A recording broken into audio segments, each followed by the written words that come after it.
I would also like to look back at a piece that you had written a few months ago. I saw a piece that you published in the Toronto Star titled "Vaccine Equity Will Be the Defining Challenge of 2021." And this was right at the end of last year, around New Year.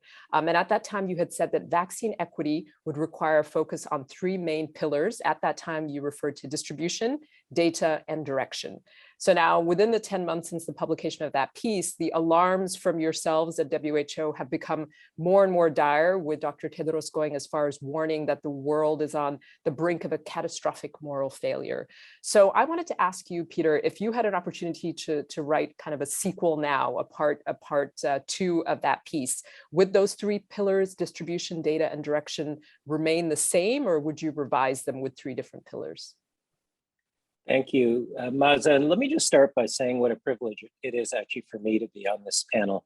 And I really want to show my respect and appreciation to you and to all the other panelists who have done so much important work with truth, with honesty, and with a burning desire for justice. And it really is, for me, a privilege to be here with I think, some of the most important voices in the world, if I may say. And I know I'm anticipating your later point about civil society, but that's my down payment on that. To your question, I think I was right that it was the defining challenge of 2021. And unfortunately, I also think that the world failed.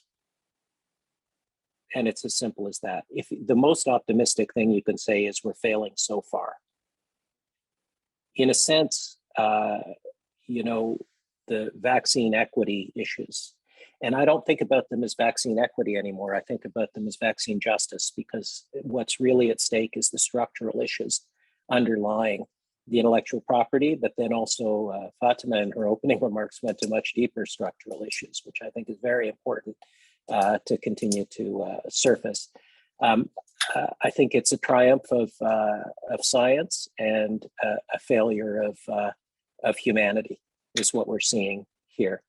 And with regard to the three Ds, direction, distribution, data, I would channel, well, first, let me just say direction was about leadership.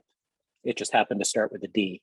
And leadership has proven very important. And in some cases, it's been, I think, very strong, like the voices on this panel. And I also have to say, I feel very proud to be working with my friend and brother and colleague and boss, Tedros, who I think has been a voice of moral clarity. You quoted his point on catastrophic moral failure.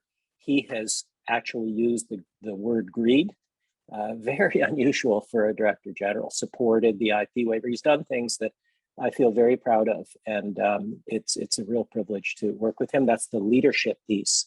But on the direction and data side, I think my mistake was to focus too soon and too early on the distribution and not enough on the supply. And, I guess to channel James Carville's "It's the economy, stupid," if I were talking to myself now in the sequel, I'd say it's the supply, stupid. And I think we've learned some important lessons about supply.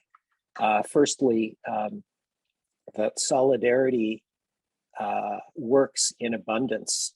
It may not work so well in scarcity. Secondly, that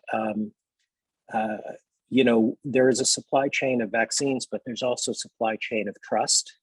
And one of the biggest casualties, I think, of the pandemic has been the erosion of trust, that you can actually rely on those supply chains, which actually lays the groundwork for regionally based vaccine manufacturing. The real issue is not the amount of vaccines and any kind of mathematical formula. The real issue is trust and who you can trust to actually supply you when there is scarcity. And then finally, and maybe I'll just end these opening comments here, and I know we'll get on to talking about companies and other things.